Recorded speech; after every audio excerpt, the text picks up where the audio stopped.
Добар ден, започнуваат вестите на Канал 8. Во Окочани почна со работа регионална канцеларија на Агенцијата за финансиска поддршка во земјоделството. Таа треба да обезбеди поефикасна и непосредна помош за жителите од источниот регион преку финансирањето на проектите што ги поддржува државата. Агенцијата за финансиска поддршка во земјоделството и руралниот развој отвори регионална канцеларија во Окочани. Сместена е во бараката на Агенцијата за поттикнување на развојот на земјоделството во близина на Основниот суд. Таа е дел од мрежата од 8 канцеларии што ќе работат во исто толку плански региони во државата. Ќе биде надлежна за земјоделците и жителите од руралните средини во општините Кочани, Пробиштип, Делчево, Берово, Виница и останатите помали рурални локални самоуправи.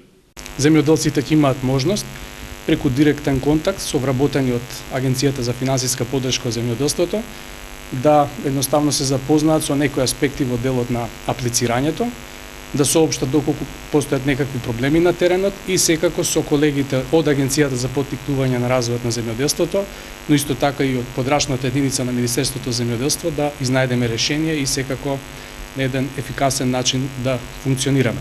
Според Димовски, со отворањето на регионалната канцеларија во Кочани се овозможува полесно и понепосредно да се реализираат контролите на терен. На овој начин, освен што ќе се обезбеди поекономично работење на агенцијата, ќе се зголеми и ефикасноста во давањето на неопходната помош на земјоделците и населението кое живее во руралните средини.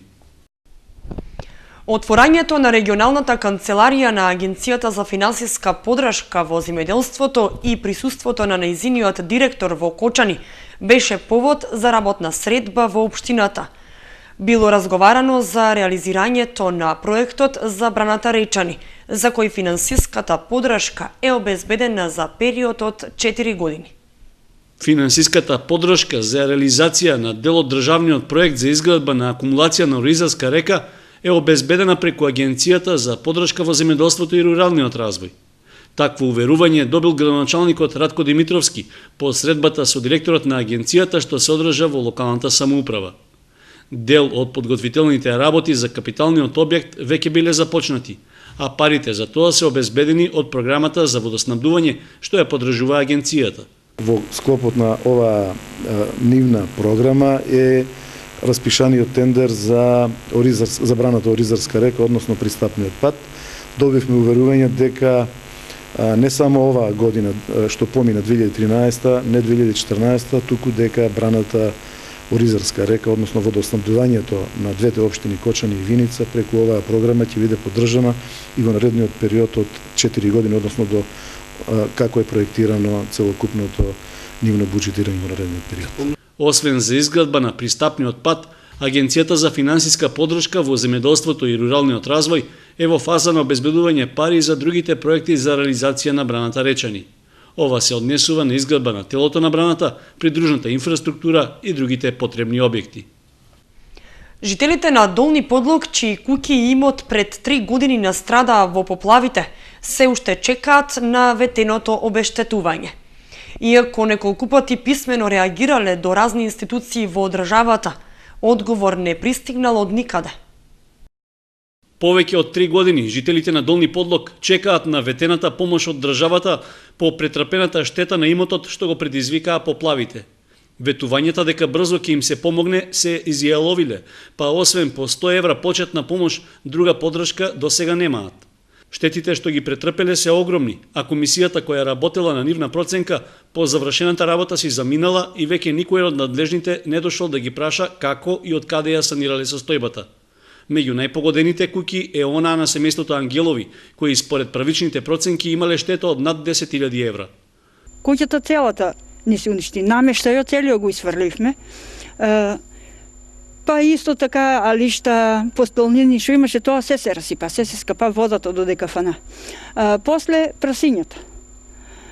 После имаше маторици спрасни кои отпосле се прасињата се умрава, а тогај, мислам одма, 25 прсиња се удавија. Околу 80 вреќи ориз, тоа е околу 4 тона скоро ориз, арпа, и околу 4 тона мумуруска, а па другото да не го набројувам. Ангелови морале да земат кредит за да ја поправат куќата, а бизнисот со продавницата и пекарата што се срушила им пропаднал. Сега немаме едноставно да си ги платиме давачките. На нула сме. Не знам како ќе преживееме, не ми е јасно. Во слична состојба се и соседите, кои сметаат дека државата ги заборавила и губат надеж дека воопшто ќе им се помогне. Ништо таа работа, они што обеќаа дека ќе помогнат, ништо. Ама тотално ништо. Значи буквално. Штетите огромни. Може тоа и ден лице место се види уште што се познава електрично шпоре прегоре. Перална се расипа. Значи се съм фрлил. Се буквално се фрлил. Може да се погледне, значи имаме баги штета. Од тогава навака, значи нешто не е преземено. Минаат 4-5 години веќе. Жителите чии домови и имот беа поплавени велат дека неколку пати поднесувале барања и петиции до разни институции за да им се помогне. После поплавата доаѓал лично и премиерот за да ја согледа состојбата. Од тогаш до денес никој не ги посетил и не им одговорил дали воопшто ќе добијат некаква помош.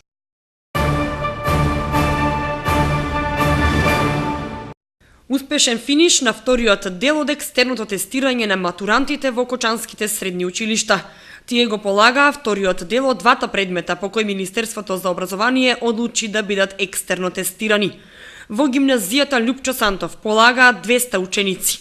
Полагањето помина без проблеми. Полагаат во 3 термини. Првиот термин само што заврши.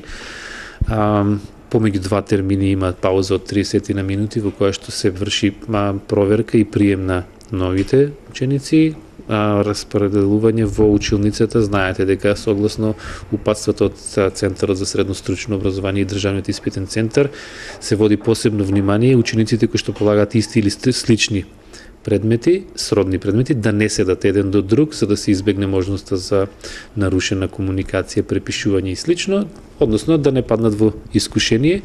Учениците, според коментарите од учениците по првиот дел од екстерното тестирање, и терминот и подготвителниот период беа добро темпирани. Согласно процедурата за спроведување на екстерното тестирање, за време на полагањето во училиштето беа присутни администраторот за информатичка технологија Миле Божиновски, представник од Бирото за развој на образованието, советникот Татјана Лазаровска-Осоговска, кои го следеа текот на спроведување на екстерното тестирање.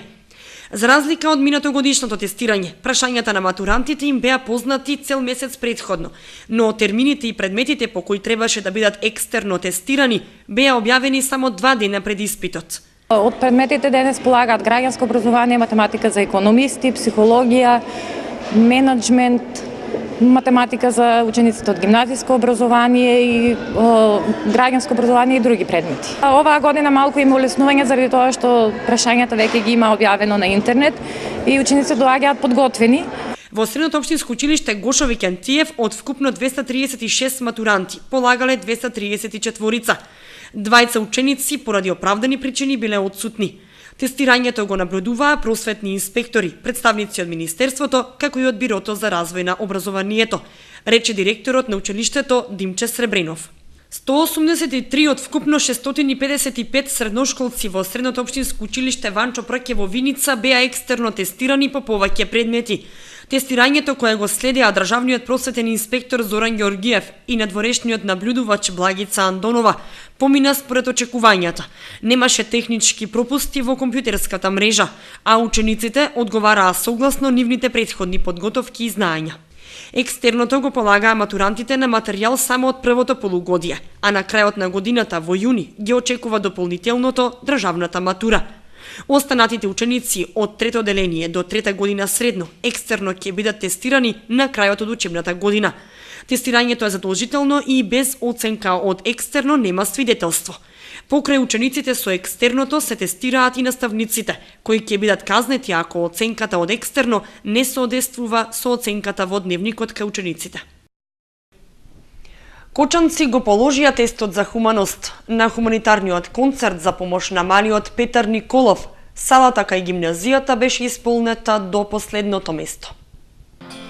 Сања Левкова, Емил Арсов, Зоран Милорадовски, Бојан Андов, Павле Зашев, Петар Малинов, Ангела Савева, Марина Блажева и други пејачи и групи, заедно со кочанци кои ја преполнија салата и организаторот Тоше Илиев, исполнуваа песни од Тоше Проески за една единствена цел – финансиски да му помогнат на малиот Петар Николов, на кој му се потребни средства за операција во Италија. На огромно задоволство на сите, најмногу на организаторот Илиев, кочанци го положија тестот за хуманост. Салата беше исполнета до последно место. Секоја чест на моите драги сограѓани кои еве по втор пат ова година ја покажа хуманоста која ја носат длабоко во себе, значи со донирање на една мала сума на пари направија, пак ќе кажам, огромен гест, огромен придонес за да се соберат многу повеќе средства со кои ќе им биде помогнато на фамилијата Николови, посебно поточно на малото бебе Петар Николов. Тоше Илиев апелот за помош на малиот Петар го видел на интернет, пошто веднаш дошол до идеја да му помогне. Стапил во контакт со таткото на Петар и му ја кажал идејата дека сака да организира концерт за неговиот син.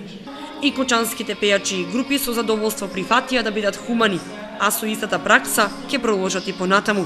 И се чувствуваме доста хумано дека правиме нешто добро за некој друг да биде среќен, а секако дека ќе продолжам затоа што да се биде хуман и да се прават вакви нешта се почесто е многу убава работа и стварно треба се почесто вакви работи да се случуваат. Се надеваме дека со ова наше учество и со ова наше појавување овде на сцената ќе ги потикнеме свеста кај народот да се потикне свеста да бидат похумани и тие да помагаат на секој може начин на кој што може. Еве ние со песна, а другите со кој со што може.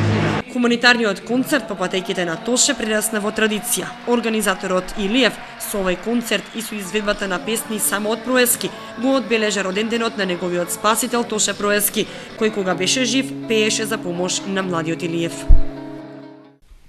Сдруженијето на дијабетичари кочани в сабота ќе го одржи своето годишно собрание. По тој повод ги повикува сите дијабетичари од општината да дојдат на собранието во салата на Советот на општина Кочани со почеток од 11 часот. Управата за имотно-правни работи во Виница имаше отворен ден со жителите на општината, кои имаат било каков проблем поврзан со работата на оваа институција. Настанот имаше солиден одзив.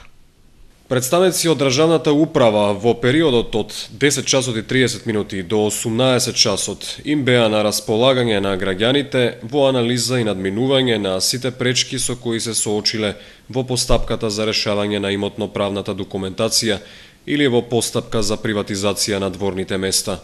Од 2005 година па наваму, односно од почетокот на постапката за приватизација на дворните места, во подрачната служба во Виница до минатата година биле поднесени вкупно 3611 барања, од кои 3554 се од физичките лица, 57 од правните, од нив 3455 се решени, 156 се во постапка на решавање, а за 3 предмети се води управен спор.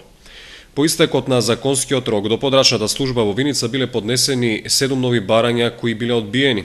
Откако деновиве владата донесе одлука за продолжување на рокот од јануари до септември тековната година, од управата апелираат граѓаните да ги достават своите барања во тој временски период, што значи дека имаат на располагање уште 9 месеци за поднесување документи. За оние што нема да го приватизираат земјиштето и по истекот на овој рок ќе треба да склучат договор за закуп. Ќе се утврди надоме за закуп од кои 20% од средствата ќе бидат наменети за буџетот, а 80% ќе завршат во општината.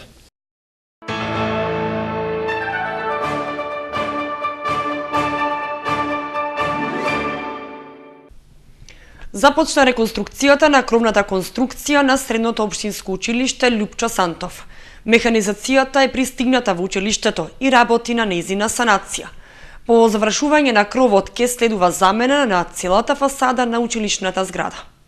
Пред една недела започнаа подготовките за изведување на новата покривна конструкција на Кочанската гимназија. Механизацијата веќе работи на терен. Предстојат работите околу санирање, односно зацврстување на постоечката покривна конструкција, заради тоа што новата ќе биде по-висока, веројатно потешка, и се надеваме дека се ќе протече без некакви посериозни проблеми, со оглед на тоа дека сме на средина на зимата. Единствено снегот може да попречи, меѓутоа се надеваме дека со почетокот на пролетта ќе можеме и да финишираме. Димитриев информираше дека паркетот од заменетиот под е складиран во училишниот двор. и училишниот одбор донесе одлука за негово отуѓување. Училиштето ќе го понуди за продажба на граѓаните на сите заинтересирани правни и физички лица. Цената и количината на истиот се уште не е формирана, а ќе се констатира комисиски. По реконструкцијата на кровот следува санирање на фасадата и замена на старите прозори со нови ПВЦ, со што ќе се заокружи процесот на санација и реконструкција на Средното општинско училиште Лјупчо Сантов. Заедно со изминатата прва фаза, кога беше заменет подот и средување на ентериерот, училиштето ќе добие комплетно нов лик, ќе се подобри атмосферата за работа, а ќе се зголеми енергетската ефикасност. Евана Македонија ги известува граѓаните дека ќе има прекин во снабдувањето со електрична енергија. Без струја в понеделник 27 јануари ќе останат корисниците од виничкото село Градец. Прекинот ќе биде во периодот од 9 до 15 часот. Како што информираат од Евана, тоа е заради реализација на инвестиционите зафати за подобрување на квалитетот во снабдувањето со електрична енергија на корисниците во тие реони.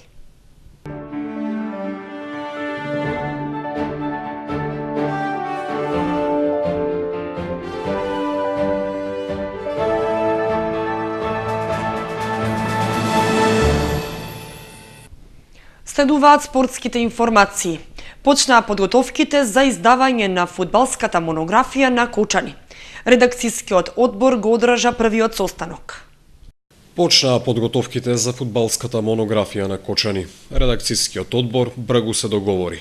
Ке вметне се што е поврзано со фудбалот од почеток до крај, во временска рамка од 90 години, од кога била донесена првата фудбалска топка во Кочани.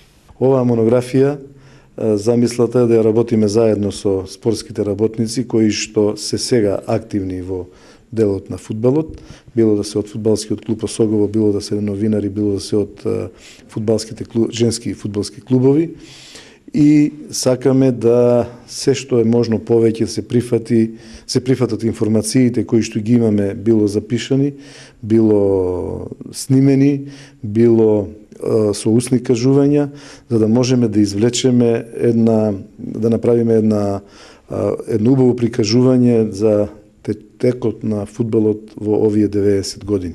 Најголемиот дел од монографијата ќе се осврне на фудбалскиот клуб Осогово. Фудбалски легенди, суди и успеси, надпреварувања во поранешната држава, во независна Македонија, први, втори, трети лиги. Сето тоа доминантно раскажано преку фотографии. Очекуваме да наидеме на една широка поддршка и од овие кои што се сега активно во фудбалот, кои што беа тука, и ја користам оваа прилика да упатам еден апел да се вклучат и сите оние кои што биле на некој начин вклучени во фудбалот со пријавување во општината Кочани. Монографијата се очекува да излезе од печат кон крајот на оваа фудбалска сезона, односно во мај или јуни. Ентузијазмот кај редакцијскиот одбор е голем, но она што е нејасно е потребата од ваква книга, кога веќе беше изготвена монографија за 80 годишнината од страна на Методи Хаджипоунов.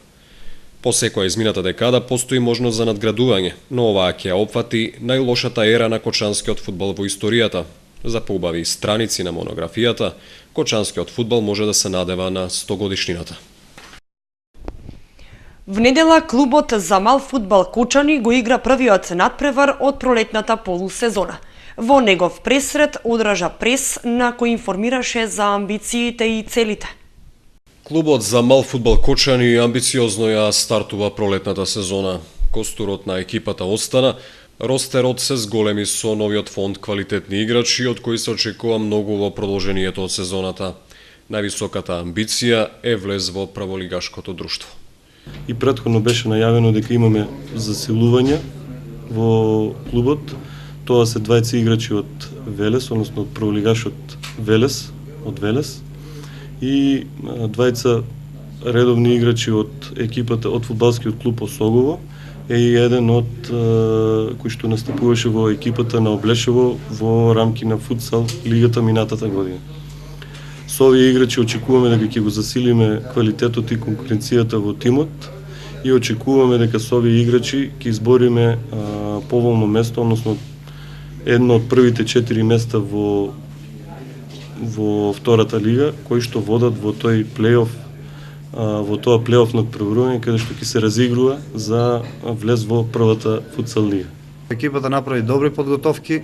Сега веќе имаме ростерот е зголемен, значи ако игравме со 6-7 фудбалери во првиот дел, сега веќе се вклучуваат 8 до 10 фудбалери кои што ротираат и како што и самите знаете дека малиот фудбал е доста динамичен, се бара доста ротација за време на играта и мислам дека сега ќе имаме континуитет, високо темпо, високо ниво и со тоа што не само што ќе парираме, како што париравме во првиот дел на сите екипи, се надеваме дека и достојно дека ќе го презентираме фудбалот, а и ќе бележиме позитивни резултати. Подготовките помина во најдобар ред, она што е најбитно, сите фудбалери се здрави, тоест немаме повредени играчи и изигравме два контролни надпревари со екипата на Облешево и со футсал екипата на Мала Ајакс од Штип.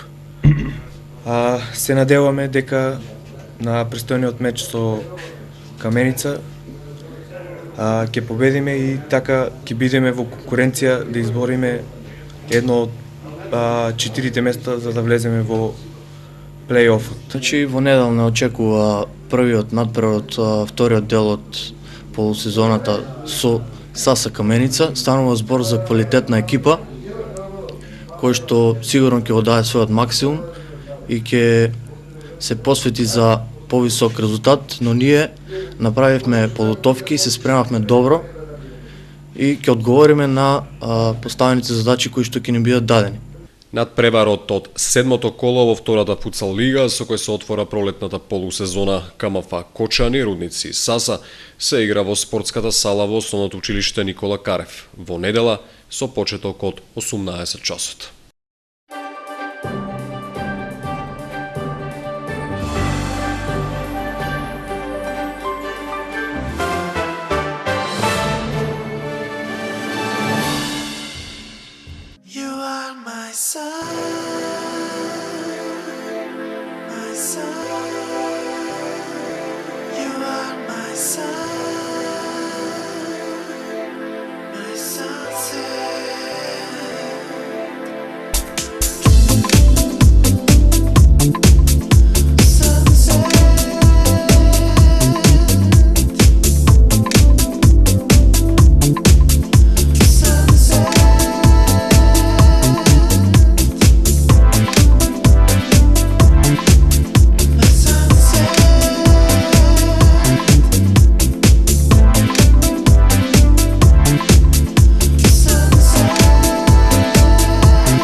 Тоа беше се што ви подготви екипата на Канал 8 за вестите. Ви благодариме што бевте со нас. Пријатно!